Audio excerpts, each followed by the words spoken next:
Okay, here you go. Все, коллеги, можем начинать.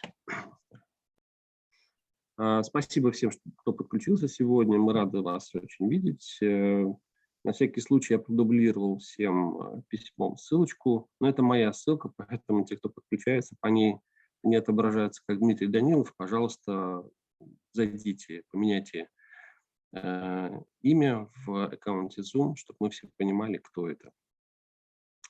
Мы делаем запись, соответственно, те, кто не подключился, не смог сегодня подключиться, получат эту запись, посмотрят. Пожалуйста, соблюдайте простые правила. Мы сегодня будем рассказывать про линейку OM компании Opengear.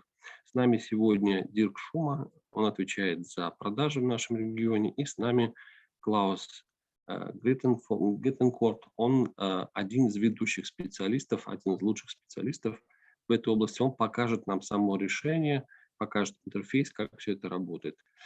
Можно задавать коллегам вопросы. Пожалуйста, в Zoom поднимайте руку, и Дирк, Клаус будут это видеть, соответственно, давать возможность вам эти вопросы задать. Чтобы не мешать друг другу, отключайте микрофоны, включайте только на тот момент, когда задаете какие-то вопросы, получайте.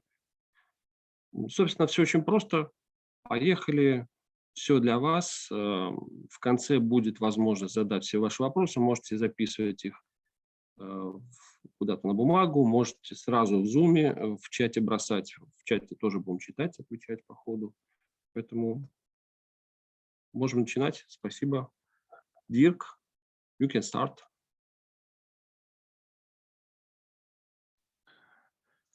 Okay, I would start. Good morning all together. Thanks for joining our little session here. Can you see my screen? Yes. Okay, wonderful. Good. Okay, let's get started. I want to talk a little bit about Opengear and our new way of treating out-of-band technology, and show you or introduce you to the latest developments from our side. With me is Klaus Gretenkort, my sales engineer, and he will give you a short introduction, a live demo into the system after I finish the presentation. About the agenda, just quickly, just a few words about Opengear in case you don't you don't know us yet. Then some words about the existing portfolio, what's new. Netops, network automation, this kind of stuff. And we will talk about why this is important and how it helps you as a network administrator to get an easier life in terms of managing your network equipment. Some words about the management software, which is required for that as well. Why does it help a customer? How does it help a customer? And then who's using our stuff? So you get a feeling which kind of companies are using Opengear today. So before we start, I just bring up this slide so everybody's on the same page. How do we define out of band? Well, out of band means that we give you as a network administrator an alternative path to your network equipment in case your primary network is down for whatever reason. If your network fails, you still have access to your network equipment. That's the definition all this is based on.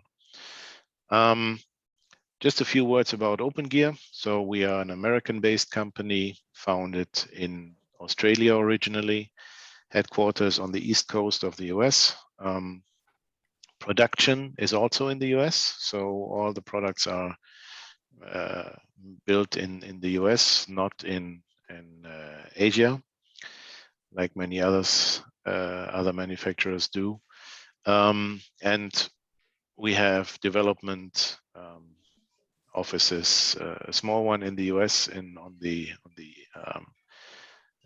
California on the West Coast, but the majority is still sitting in Brisbane in Australia. We are a relatively small company, 160 people. Half of them are developers, so very technic focus driven. And since end of 2019, we belong to Digi International. Some of you may know Digi as a provider of IoT solutions. They used to have some console server portfolio as well, but they stopped this and everything is moving over to Opengear now. So they focus on the IoT stuff and we focus on the IT/networking technologies.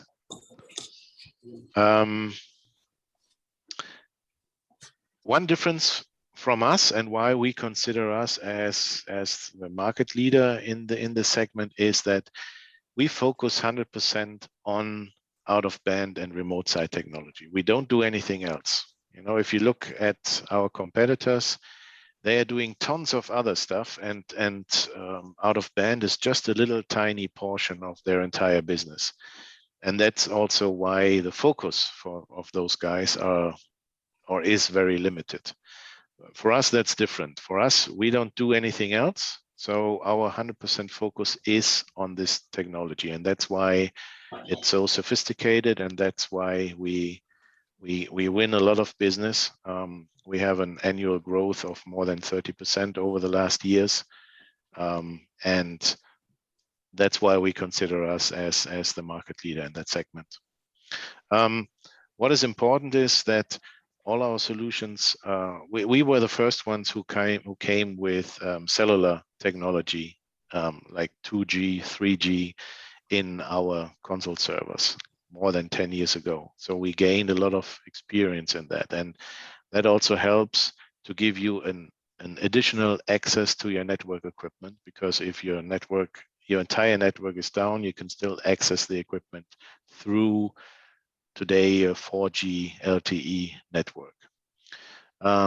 Obviously, if you are accessing your network through another path, security is a big issue. So we make sure that only the people who have the equivalent rights to access the system can access the system. How do we do this? We will show you a little bit later. We do a lot of logging, for example. So you can log down to a single port of a single console server, who is logging into this port or into the network device at which time, who is doing what with the system, who is typing in what kind of information or commands. So you can do a very granular logging here. And the last one, automation, is new, and that's the main focus of this presentation. We, as a next step, as a next development of out-of-band, we were asked to build in much more automation in the system. Meaning, in the end, you take an Opengear console server, an Opengear box, and some network equipment like a switch, a router, firewall, or any other kind of networking system. Send it to a remote location.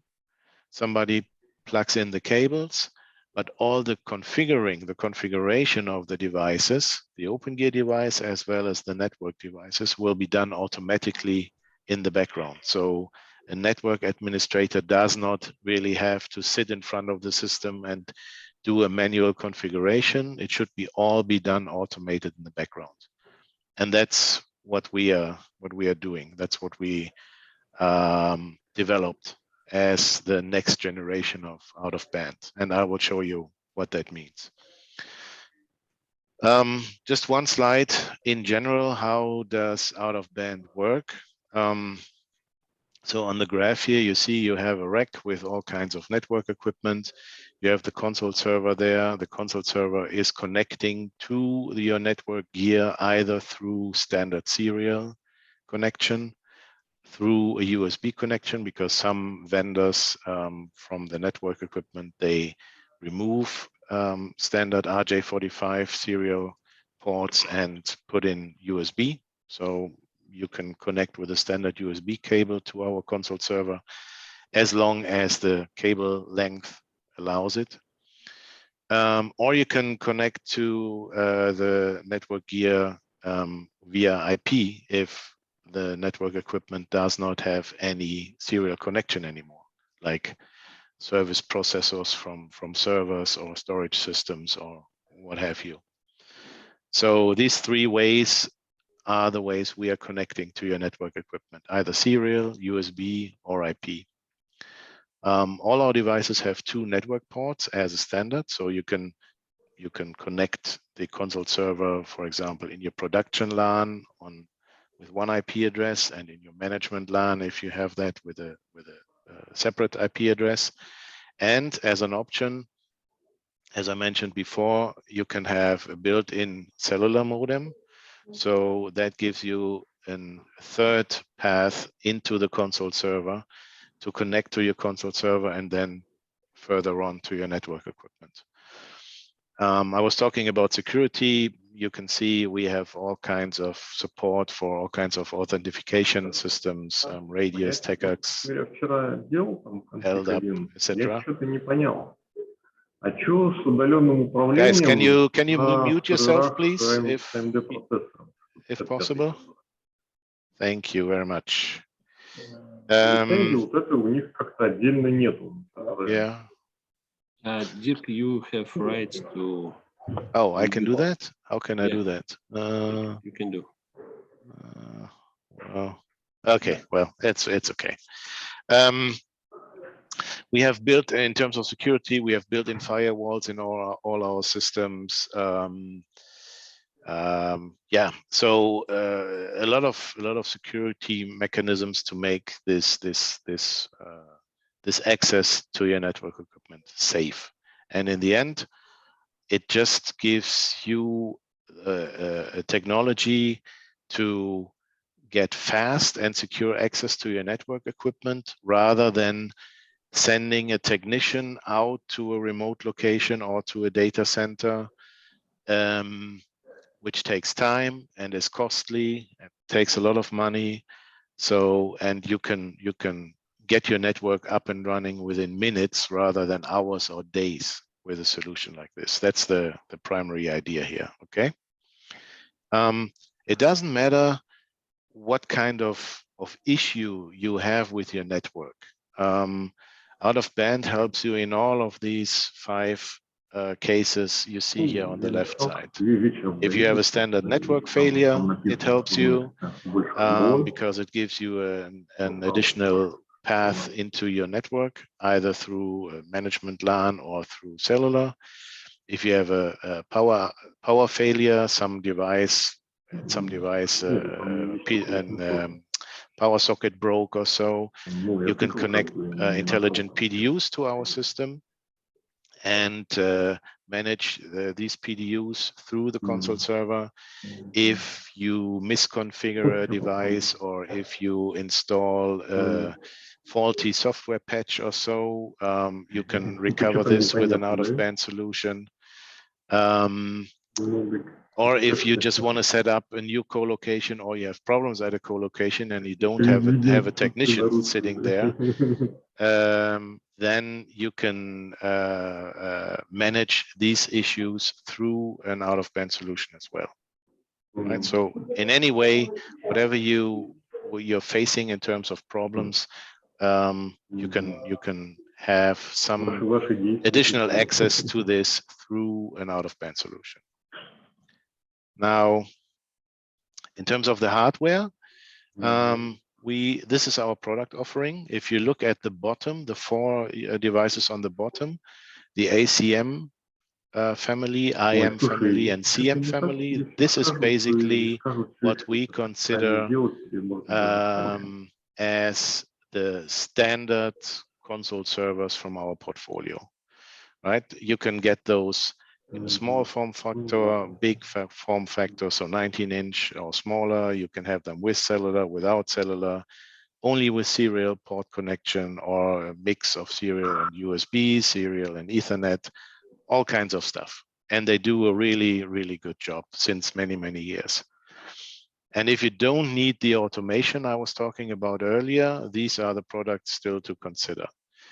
But if you want to do the next step, and if you want to have the latest and greatest, which gives you not only the functionality of those devices, but the automation piece as well, then you have to look at the Netops console servers, the ones on the top, the OM family.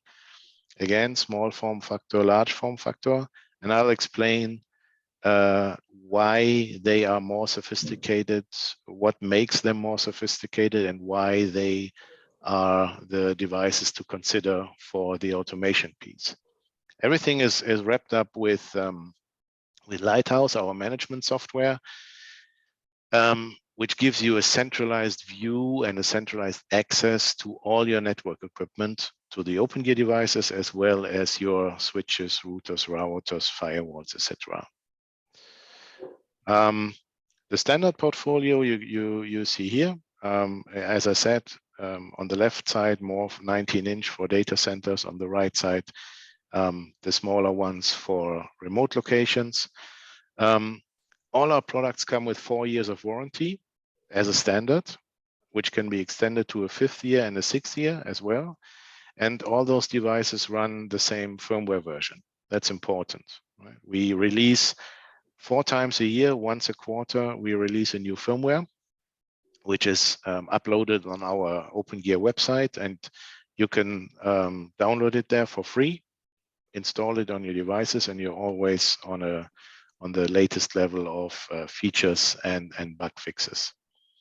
That's also something which is totally different to our competition, right? Again, we do this 4 times a year. Our competition does this maybe every 2 years or so.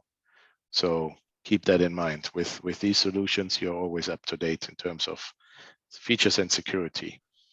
Now, if you want to move to the automation piece, as I said, this requires some more intelligence in the systems, and the standard ones cannot do that just because of the power of the devices. The processors are too small, the memory is not big enough, because we are basing this technology or these features on Docker. We are using Docker applications to run on Lighthouse, on the management software, as well as on the console servers.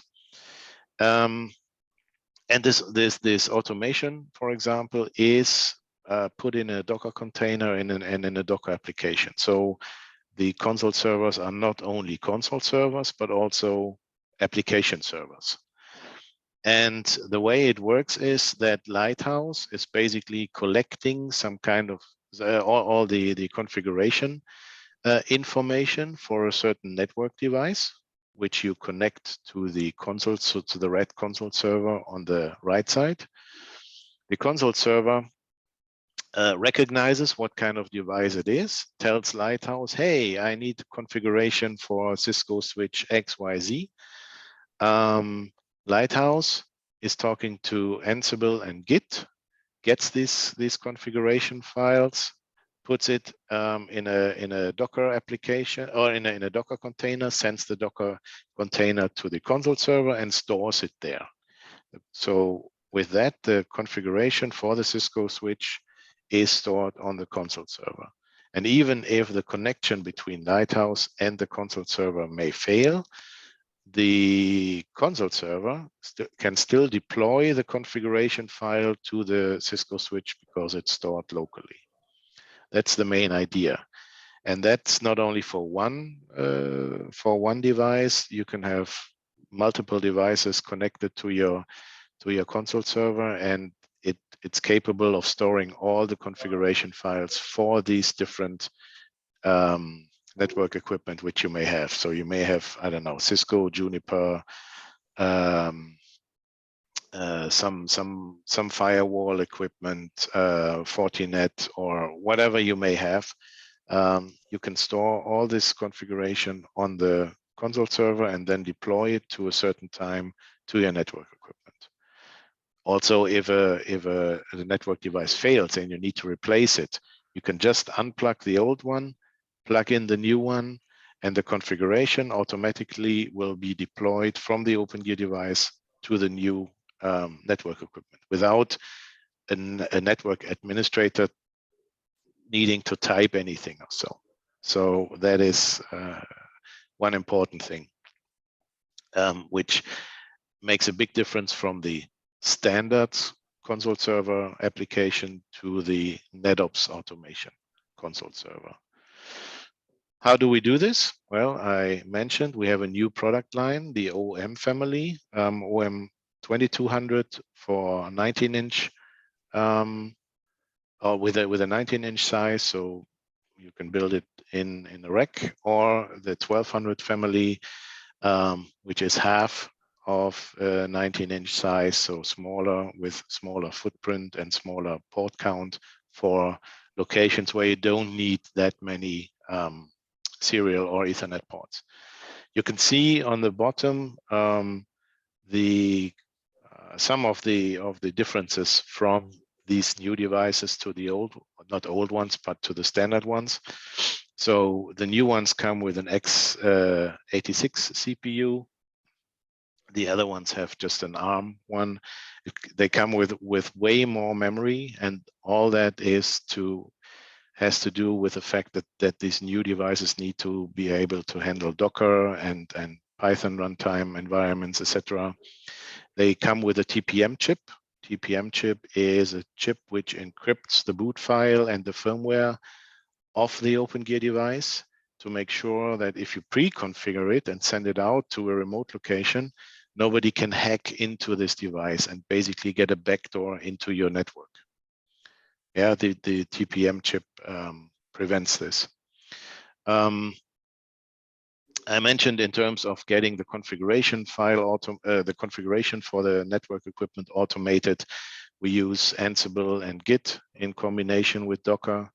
That requires the Lighthouse management software, because that's where everything is basically compiled and put into a Docker file and then sent over to the console server. And they have some other nice features which the other ones don't have, like VLAN support, for example, auto port discovery. So they read out the serial port and see, for example, which baud rate is used on the network device. It can do auto response, or there's an auto response feature which basically tells the console server the name of the network device, which is helpful because if you have tons of Cisco devices and you have one administrator for Cisco, for example, when he logs in, he automatically only sees all the Cisco switches which are deployed in your network, rather than seeing everything and then needing to figure out which devices do I need to manage. This is how they look. They look pretty similar to the old one, or to the standard console servers as well. Main difference is that they also come with 10 gig SFP, so fiber connectors. The standard ones only come with 1 gig. But you can see the processor, the memory, they also come only with serial ports, as well as a mix of serial and Ethernet ports, or a built-in switch if you want to. They all have the TPM chip. They have, as an option, the cellular modem, which is global, so you can deploy it globally around the world if you want to, or if you have to. And the same functionality, only in a smaller footprint with the smaller ones, which come with 8 and 4 serial and Ethernet ports if you want. They all come with, if you choose the cellular version, they all come with 2 SIM card slots. So you can put in a SIM card of 2 different providers if you want. So you even have a failover within the cellular connection if you need that or if you want that.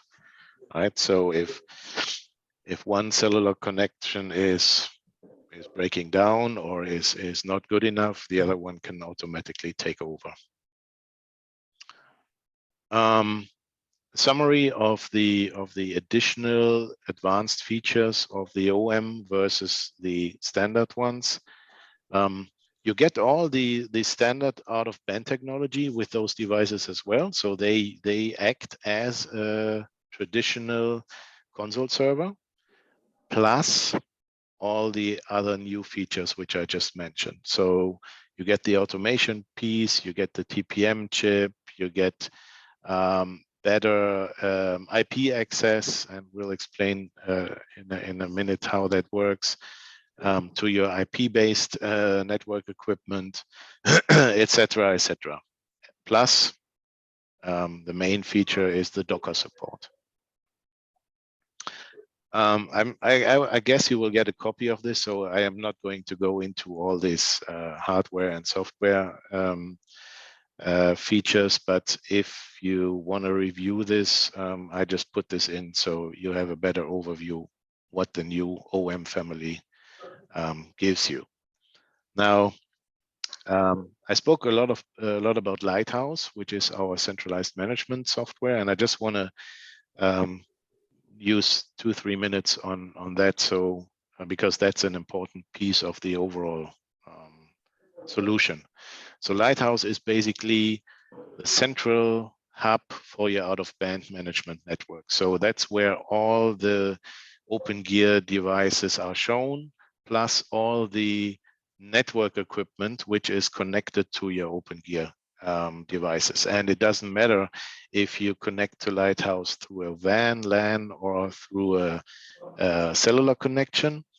The Opengear device always creates an you just need to install the or to configure the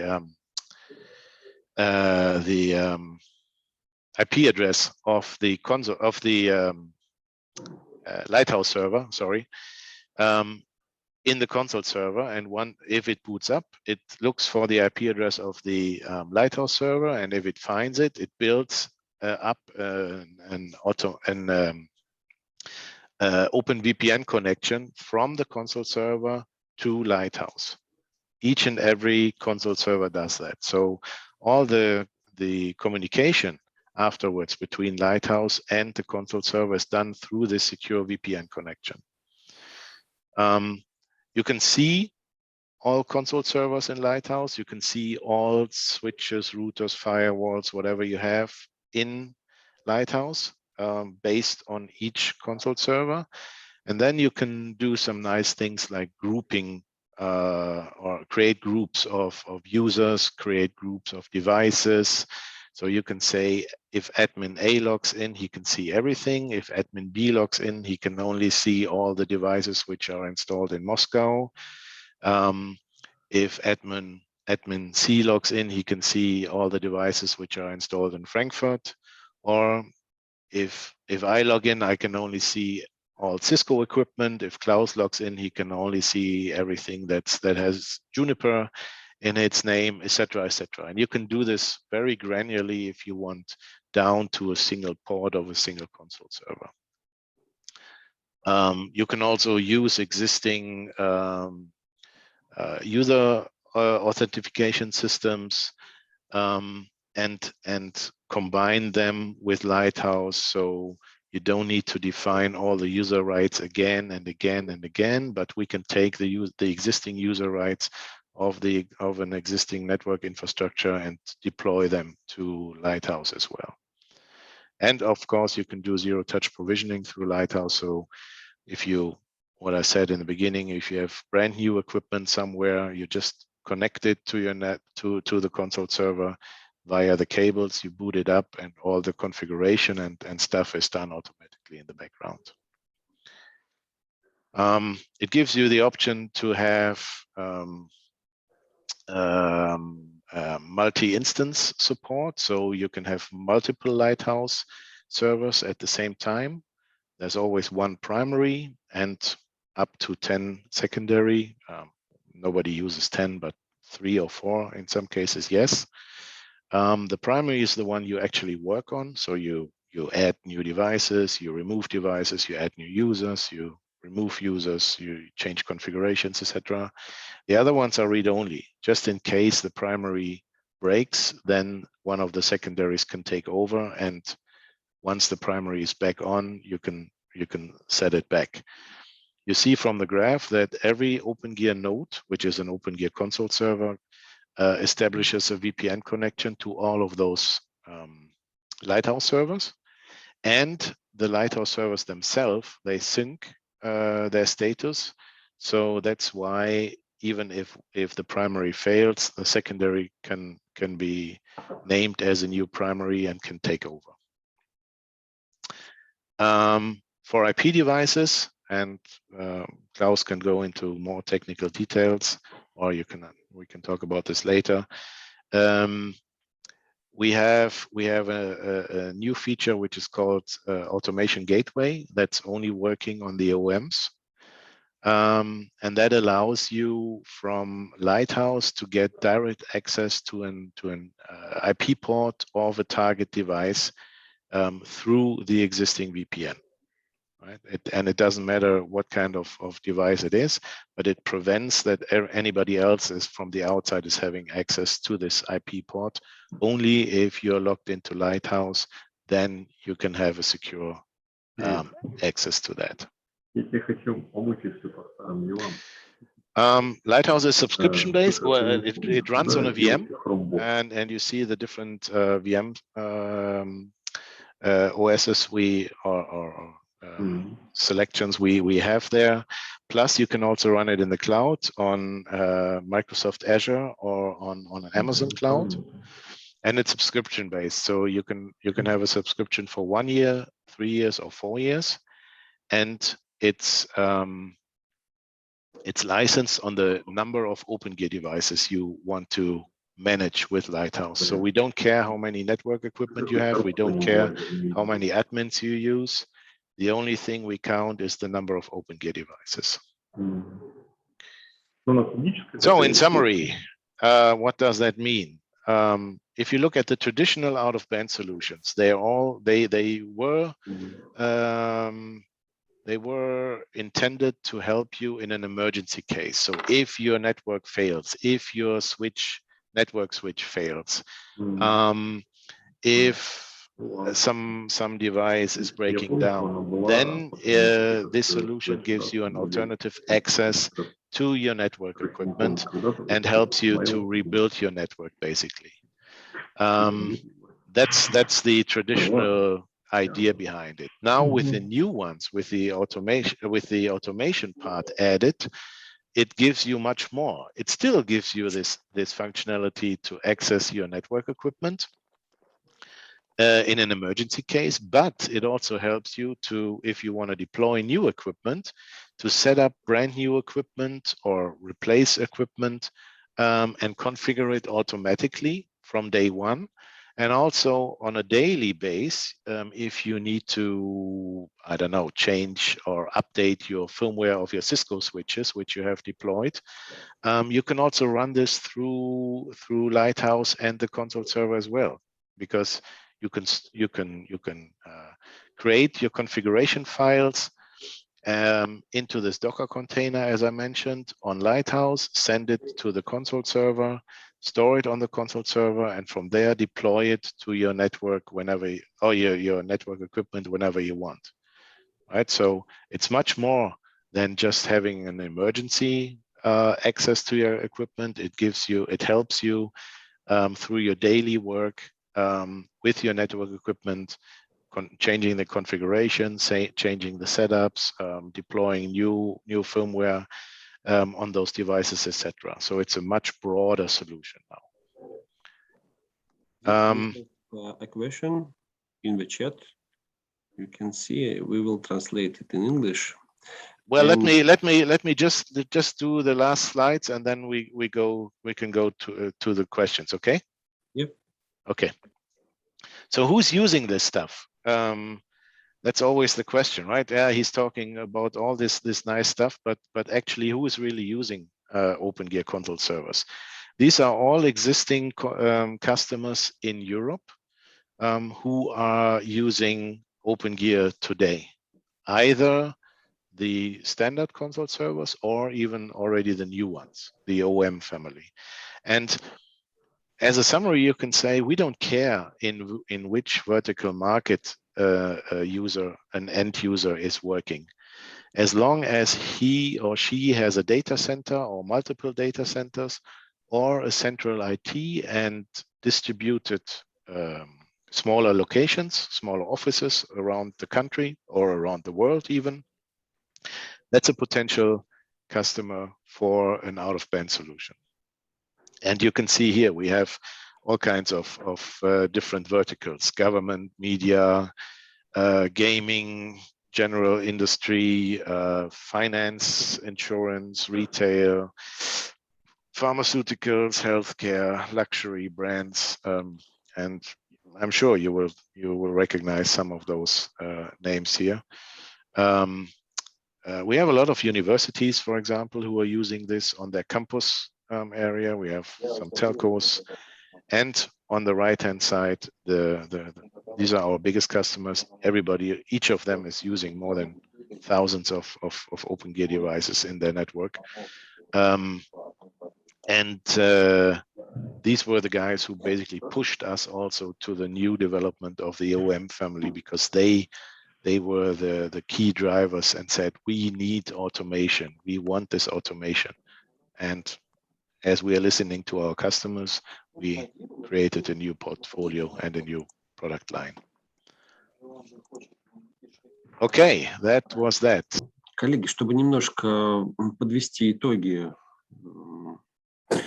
про это решение. Дело в том, что линейка OM, она очень сильно отличается от других консольных серверов компании Opengear тем, что там есть возможность запускать произвольные микросервисы, которые вы пишете сами.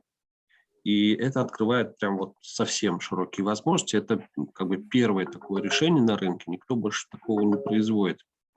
И все это можно делать либо совершенно произвольный код на питоне писать, либо классические микросервисы на базе докера запускать прямо на девайсах. Они будут работать параллельно с работой самого устройства, с тем, что там заложено. И таким образом для вас это открывает прям вообще широчайшие возможности, что можно делать. Например, устройства могут собирать логи с тех девайсов, которые они мониторят. И эти логи, естественно, собираются в некий поток, его можно отсылать на некие сервера. Так вот, вместо того, чтобы слать весь поток подряд, вы прямо на самом девайсе можете анализировать эти логи и отсеивать, условно, 90% шлака, который не нужен для CM-системы, отправлять на сервер только то, что действительно представляет интерес. И эти правила вы можете прописывать прямо в программе. Вы можете автоматизировать те или иные действия, когда, например, что-то происходит в серверной или на каком-то участке, где стоит оборудование, чтобы девайс в отсутствие участия человека сам реагировал на те иные ситуации и производил те или иные ситуации автоматически. Это прям вот ноу-хау, который сейчас никто не может предложить, кроме Opengear. Это фактически вынос вычислений на границу сети, там, где стоит оборудование. И в этом основная фишка линейки OM. Вот, поэтому сейчас посмотрите повнимательнее. Клаус прям покажет, что это такое, как это работает. Если у вас есть вопросы, не стесняйтесь задавать, попробуйте прикинуть в своем применении к своим задачам. Можно прямо сразу здесь и проговорить ваши задачи, то, что вам нужно. Окей? Все. Sorry, Klaus, we can... No, take it on. So, what I want to do here is give you just an overview about Lighthouse and the attached clients into Lighthouse. I will hold this shortly, if I can do.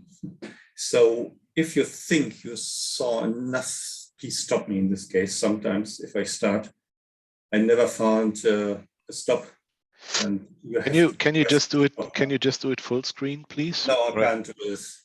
So hold on a second. So what you see here on the left-hand side, this is Lighthouse. I have made my login as a root or as an administrator into Lighthouse. And what do you see here at first is the dashboard.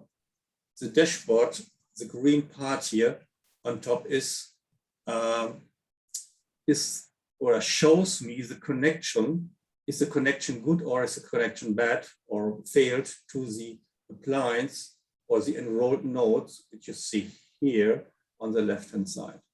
So at first, I have a public Lighthouse. My Lighthouse is somewhere. This is what you see here in this case. So my Lighthouse is somewhere in the cloud. And this connection from the Opengear node to the primary Lighthouse, that is what you see here as the green or the red ones here in this case.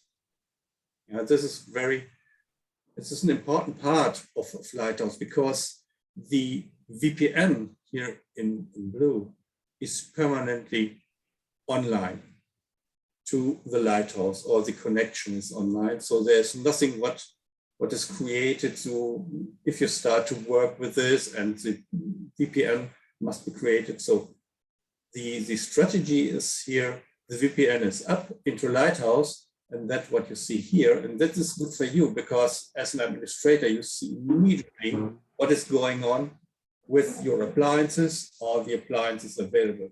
It's nice to see there's 5, 6 appliances, but if you have hundreds of appliances in the network, this is really important. This is an important information for you to see in first look, if you log in as an administrator, what is going on there. As well as the cellular health status. As Dirk has mentioned before, we have appliances with integrated modem support, cell modem support. The cell modem are controlled also, if you like, if you want to have this, from Lighthouse. So Lighthouse knows if the modem is working or not. Not if the modem is up, it's just if the modem working itself. This is also a really nice feature what you see here in the dashboard. So maybe if somebody has pulled out the SIM card, etc., you will see it here immediately, or have misconfigured an appliance. It does not mean that this is now connected with the data stream in the network. It just is upwards. On the enrolled nodes here at first, you will see you can have access to the appliances itself. That's the nodes here. But you have also a nice overview in the managed part. Here is the nodes, node web UI. This gives you also a nice overview what is going up with your installed appliances, Opengear appliances. As you see here, the VPN is up.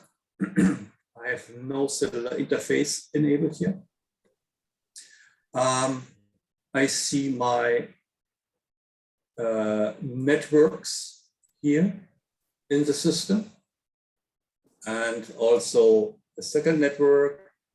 I see the firmware status here. So I have a nice, roughly overview at first as an administrator, which gives me the freedom. So what I have installed and what not, is everything correct, etc., etc. Also IPv6 addresses, etc., is here as well. I can name the appliances. That's the host name. This here is an out-of-the-box appliance. It comes up with a type, and you are able to rename them, the appliances, or you with a host name, and I can call the host name here as well. All the nodes, the Opengear nodes, can work independently, of course. So I can go on like this here. This is an Opengear node. This is an operation manager. It can work independently. I have to log in as well. And I can work in my local network, but I can also have access over over the VPN to the same appliance like this here. And now it goes over the VPN channel into the network. So that's the second path for the appliances, which gives me a freedom because this here runs over the VPN itself.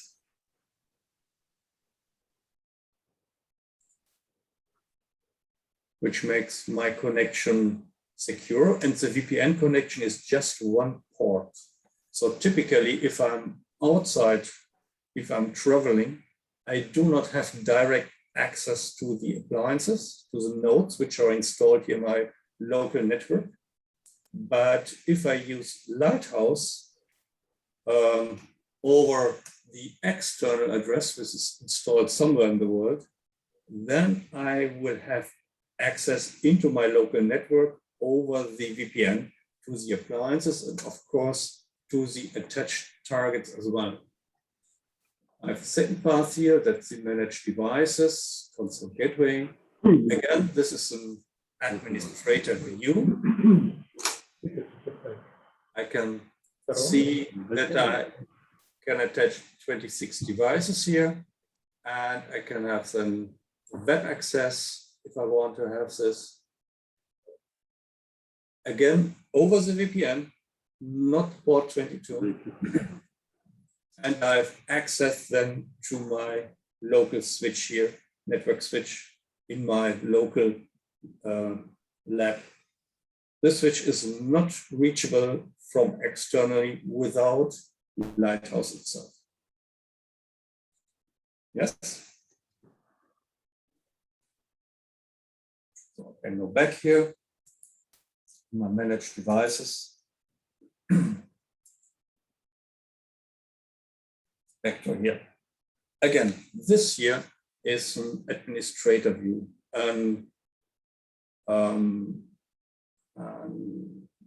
A user with limited access, for example, I can simulate this here for a moment. Let's say Cisco. For example, this is a typical view from a user, a role-based situation here. A user will have only access to his target devices, which are attached to the console server. And if you want to have access, you see always these two buttons, two switches here. If I choose the web terminal, what you just have seen here, the web terminal opens a session from Lighthouse through our console server to the attached device over the VPN. If I want to use straight away SSH, then Lighthouse is or will open then your maybe preferred SSH program here. But in this case, we are giving the access out of our hands, and you at this moment are responsible then for the SSH connection, which can be port 22. I have blocked this here, by the way, my system. I do not want to have access over port 22 into my Lighthouse system. Yeah, is this clear? I hope this is clear so far. So web terminal means SSH connection, zero connection to the appliance. And SSH is out of our hands. It's from an application which maybe prefer on your side, but you have the choice then use your own application or use the internal application.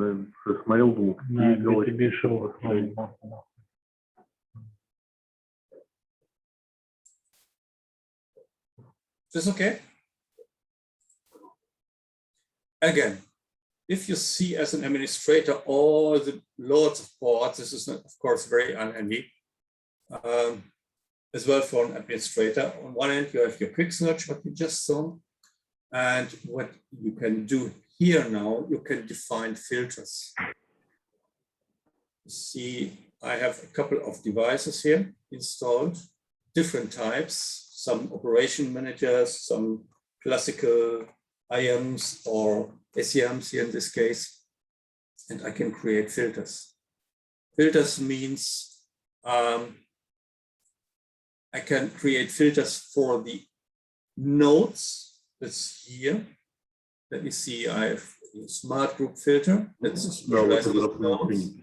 I have lots of possibilities here for MAC addresses, name, product, firmware versions, etc.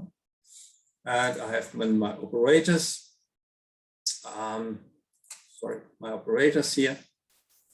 For this case, there are a lot of possibilities, and I can fill up this with a value, and I can save these filters here.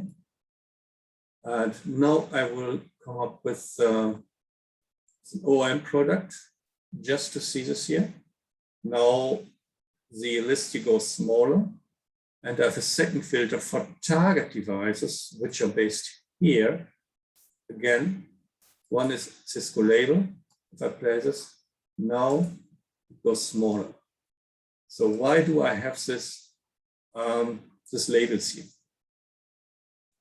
I can use this label now as an administrator, but I can use this label. I can use this label for the AAA authorization, authentication, and access as well, which gives me a lot of possibilities to limited user the access. What does it mean in this case? I have here in configure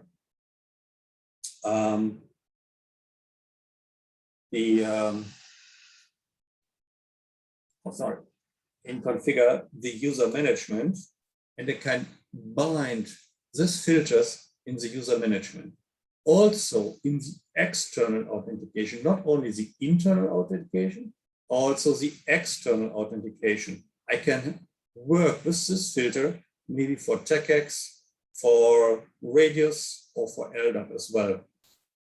And you see, I have a filter, a name contains, as you see, Cisco. So if I install, for example, a new appliance, which has Cisco on its label, the Cisco will appear immediately here as well in this list. If there's also the limitation for the OM product and I install a new operation manager with some Cisco in his label, I will see this here as well, which gives me a really time-friendly authorization method for the whole system. So now,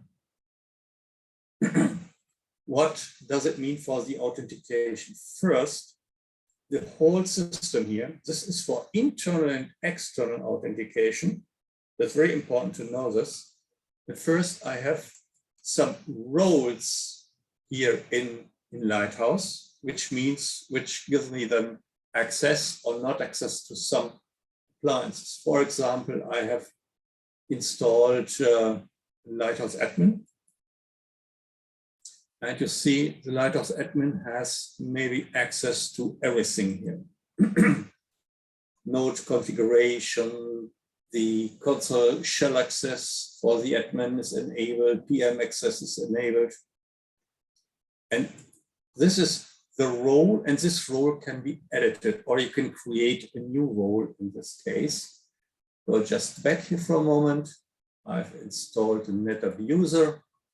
So this means a user typically has no access to our new Netops features, but I then create a new role that this user has also access to the Netops features.